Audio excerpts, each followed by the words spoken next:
실제 음식물에서 내가 특정 비타민 C를 섭취하려고 하는데 몸 안에 그게 넘쳐난다면 그 물질들은 그냥 패싱해버리는 경우가 생기죠.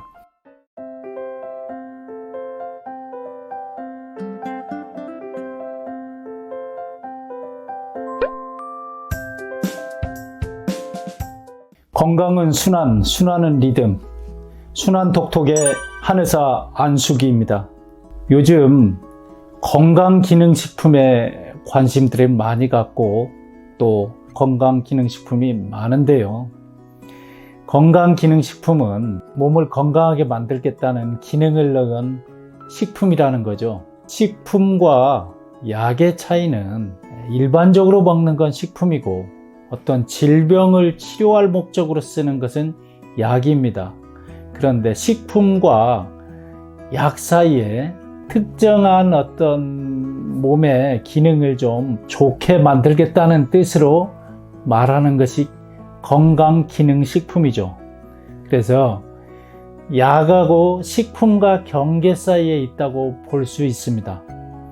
따라서 특정한 질병을 치료할 목적으로 건강기능식품을 만드는 것은 한계가 분명히 있습니다. 특히 건강기능식품 중에는 한약의 그런 지혜를 또는 한약의 원리를 많이 응용해서 이렇게 만드는 경우가 많이 있죠. 그러다 보니 한약과 건강기능식품을 자칫 혼동하거나 또는 거기서 거기 이렇게 비슷하게 받아들이는 개념들이 많이 있습니다.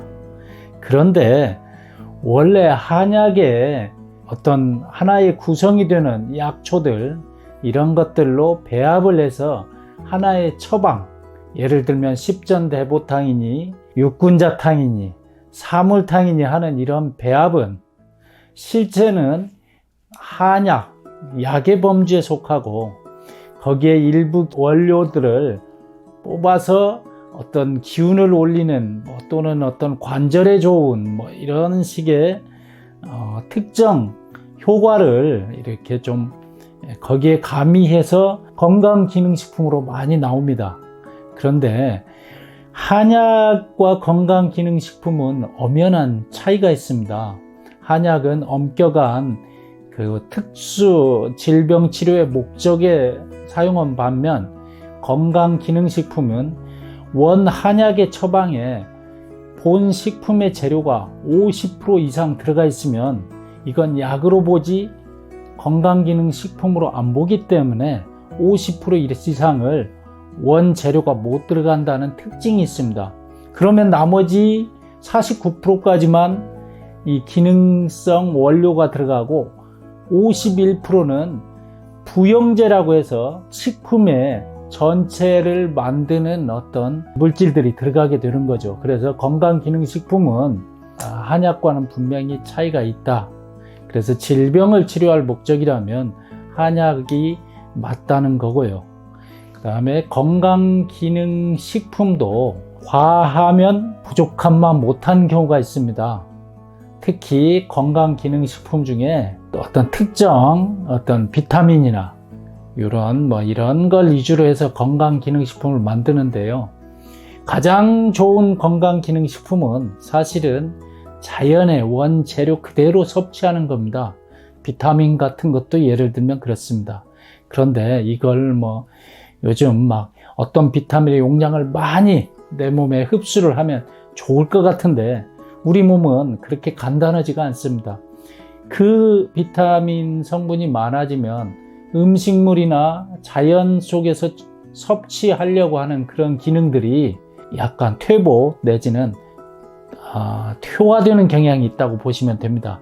그래서 실제 음식물에서 내가 특정 비타민 C를 섭취하려고 하는데 몸 안에 그게 넘쳐난다면 그 물질들은 그냥 패싱해버리는 경우가 생기죠. 그래서 과용하는 이런 건강기능식품에 대해서 신중론이 나오는 이유입니다. 그래서 우리가 일상생활에서 건강기능식품이 보조적으로는 활용될 수 있는데 너무 건강기능식품으로 전부인 양 이렇게 맹신하는 것은 조금 조심해야 할 것 같습니다. 여러분들이 일상에서 식품, 또 질병에서는 약, 그리고 보조적인 역할로서의 건강기능식품을 참조하시는 수준이었으면 좋겠습니다. 감사합니다.